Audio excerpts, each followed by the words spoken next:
one of the greatest pranks I've ever pulled in my life. I'm looking at you right now. So Bill had a roommate. And we're going to tell this? We're going to tell the stories because that's why we're here, and I don't give a fuck because it's been nearly 20 years. Ooh, hello. And also, he's a dick. He fell off. Something happened. I'm pretty sure he voted for Trump twice. I can guarantee you that. If I was a betting man. I've never gambled in my life, but if I were to, I can say he doesn't like black people. So Bill had this defamation lawsuit incoming. Bill had this roommate, and we were friends. We were all great friends. We were all coming up together. Also part of the Blue Blocker Army. Was this whole situation. Then at some point when we all moved, he just started to become a really petty friend. And we couldn't understand it. Great chef. Anytime we would have potluck dinners, what did he do? Bring wine. I remember the tipping point was Thanksgiving. We asked him to make a green bean casserole. Now's your chance. You're this incredible chef. We're having a nice Thanksgiving, all the Americans, and he brought wine and I think mashed potatoes. And I may be being generous. I think you're being generous. Yeah. I think he just brought wine. And he would always do this thing where we'd all be in the house and he would make these elaborate meals. Duck with crazy stuff for one. I was super hobo back then. I had no money. I was eating ramen, and he's making fucking Michelin star dinners for himself. Who's got the careers now? Yeah. Yes. Right? We're living off of those Hooner House chickens. Yes. Right? Fishing out coins from the thing. This guy's making duck confit.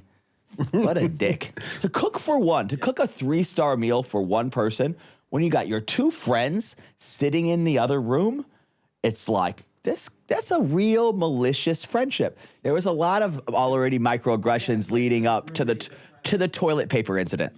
The toilet paper incident.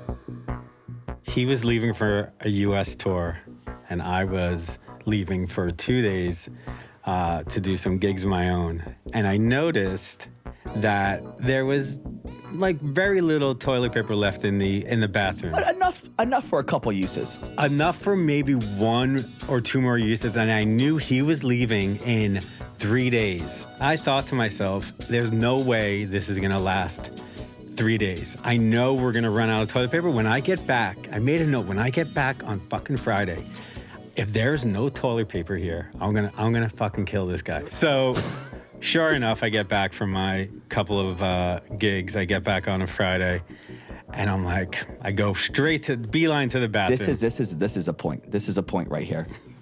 And I look, and there's no toilet paper. And I'm thinking to myself, this motherfucker.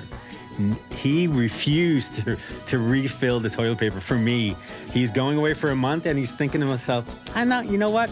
Let him. He thought, fuck this guy. Exactly. But also, how crazy am I to notice this also and be like... I mean, we already established we're all on the spectrum, right? So I'm like, if I was an asshole, where would I hide a large stock of toilet paper? If I was an asshole, I'd probably have a backstock, a Costco size amount of toilet paper hidden somewhere for myself. Sure enough, right to the room, I'm like, let me check the bottom drawer of his dresser. Boom! 30 rolls of toilet paper, paper towels, the whole stock. He had a fucking Costco store. It was... This motherfucker. We were like, I show up, because we used to have a thing. I'd come over, we'd make breakfast, watch Seinfeld, take naps in bed. Yes. Bill's the only guy I nap with. You know, we sleep together in a non-gay way. Not that there's anything wrong if you know. No. In the other way too, but we just have a little little pillow talk. Of course. We're pillow talk kings. As you can see, there's a dynamic here.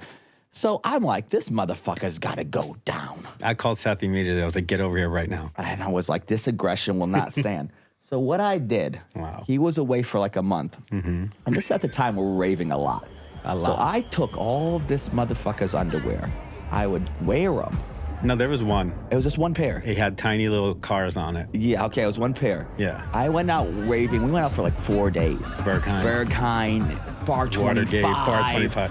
all my junk was, I mean, I'm a stinky guy. If anyone's met me, they know my body odor, lack of care for, I'm like, I think it's a pheromone thing, whatever. It tracks. Disgusting. You can see, I'm disgusting. And so I wear this guy's underwear the whole weekend and fold them back perfectly. Into the drawer. Put them in his drawer. I'm like, you want to go low? I'll go balls deep. How did he find out? Because I remember at some point he found out. He came back. He obviously put wore them. I think you told him. I think I did. I'm a guy who will teabag you and then tell you to your face. Yeah. I have done that many of times. But I think he told. I think at some point he pissed you off, and you're like, you know what, Dick? Actually, that underwear that you're probably wearing right now, I raved like 5 days in it. 5 days. And I put it back. And we know about the toilet paper. And we know everything. Yeah. He moved out quickly after that.